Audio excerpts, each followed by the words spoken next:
రిగావు, దేవుణ్ణి ఎరిగావు, దేవుణ్ణి నమ్మావు. నమ్మిన నువ్వు ఎంతవరకు తెలుసుకుంటున్నావు? ఎంతవరకు తెలుసు యేసుక్రీస్తు వారు బాధలు తీర్చేవాడని, సమస్యలు తీర్చేవాడని, కష్టాలు తీర్చేవాడని, అప్పులు తీర్చేవాడని ఇంతవరకే తెలుసా ఏంటి? ఆయన మన కొరకు రాజ్యం ఉంచాడని, ఆయన రాజ్యంలో శాశ్వతమైన రాజ్యమని, ఆ రాజ్యంలో నిత్యం ఉంటామని, అక్కడ చీకటి ఉండదని, ఆకలి దప్పిక ఉండదని, అక్కడ నిత్య జీవంతో నిత్యం ఆయనతో ఉంటామని, జీవజల నది అక్కడ పొంగి పొర్లుతుందని, జీవవృక్ష ఫలాలు ఉంటాయని, ఏంటి దూతలు నిత్యము పరిశుద్ధుడు పరిశుద్ధుడు స్తుతిస్తాడని, ఇవన్నీ తెలుసుకుంటున్నామా? ఇలా ఇవన్నీ మనం తెలుసుకోవాలండి. మనోనేత్రాలు మనకి వెలిగించబడ్డాయి అంటే, మన నేత్రాలు వెలిగించబడ్డవారు ఎవరమంటే పర సంబంధమైనవి చూసినప్పుడు. పౌలు భక్తుడు అంటున్నాడు, ఈ లోకమైనవి కాదు కానీ పర సంబంధం చూసినప్పుడు. ఏప్రిల్కి రాసిన పత్రిక 11వ అధ్యాయం 13వ వచనం కూడా చూద్దాం. మీరందరూ ఆ వాగ్దానముల ఫలము అనుభవింపకపోయినను దూరము నుండి చూసి వందనము చేసి తాము భూమి మీద పరదేశులమును యాత్రికులమునై ఉన్నామని ఒప్పుకొని విశ్వాసము గలవారే మృతి నొందిరి. ఇలాగు చెప్పువారు తమ స్వదేశమును వెదుకుచున్నామని విశదపరచుచున్నారు. కారా వారు ఏ దేశము నుండి వచ్చిరో ఆ దేశమును జ్ఞాపకం అందించుకున్న ఎడల మరలా వెళ్ళుటకు వారికి వీలు కలిగి ఉండును. అయితే వారు మరి శ్రేష్టమైన దేశమును అనగా పరలోక సంబంధమైన దేశమును కోరుచున్నారు. చాలండి.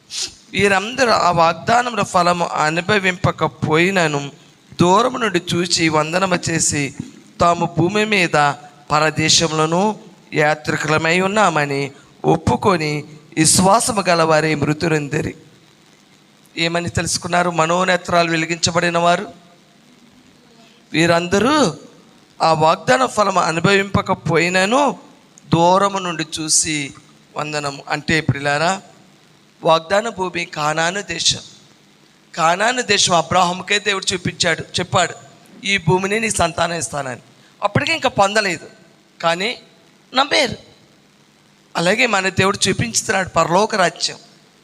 ఆ రాజ్యానికి మనం వారసులు అవుతామని మనం నమ్మాలి. నమ్మకము చూడనిది, ఆ చూడని రాజ్యము, ఆ పొందని ఇంక భాగ్యము మనం పొందుకుంటాము. ఆ చూడని రాజ్యము మనం చూస్తాము. ఇది మనోనేత్రాలు వెలిగించబడిన వారికి ఏం కనిపిస్తుందంటే, ఇంకా దూరముగా ఉన్న ఆ రాజ్యమును చూసేవారుగా ఉంటారండి. అంటే దూరమైనవి మనకు కనిపించవు. దూరంగా ఉన్నవి దగ్గర ఉన్నవే కనిపిస్తాయి.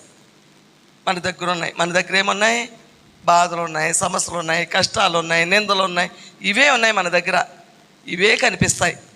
కానీ దూరముగా ఉన్న దేవుని రాజ్యం ఏంటి? ఆ గొప్ప పట్టణం, ఆ మహిమ సింహాసనం, అవి కనిపించట్లా. కానీ మన మనోనేత్రాలు వెలిగించబడితే దూరంగా ఉన్నాయి కూడా కనిపిస్తాయి. ఆమె కనిపించనివి కూడా కనిపిస్తాయి. ఆమె కాబట్టి ప్రియులారా, మనోనేత్రాలు వెలిగించబడిన మనం ఇంకా ఏమి చూస్తాము అని అంటే, యోహాను సువార్త 4వ అధ్యాయము 35వ వచనము చూద్దాం. ఇంకా 4 నెలలైన తరువాత కోతకాలము వచ్చునని మీరు చెప్పుదురు కదా.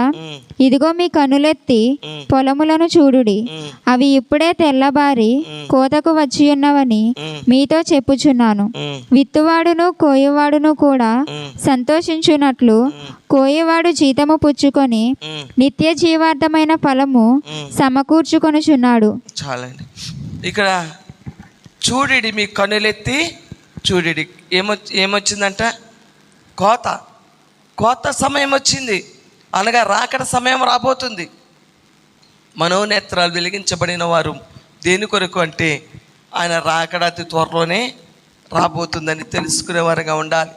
లేఖనాలు గ్రహించేవారుగా ఉండాలి. లేఖనాలు నెరవేర్పు జరుగుతుంది ఏంటి, మనం ఇవి తెలుసుకునేవారుగా ఉండాలి. ఆయన రాకడ రాబోతుందని, ఆయన రాకడలో మనం ఎత్తబడే వరకు మనం ఉండాలని, అనేక మంది సిద్ధపరిచే వరకు ఉండాలని, ఇవన్నీ కూడా మనం ఆత్మీయ నేత్రాలు వెలిగించబడ్డ వారికి తెలుస్తుంది.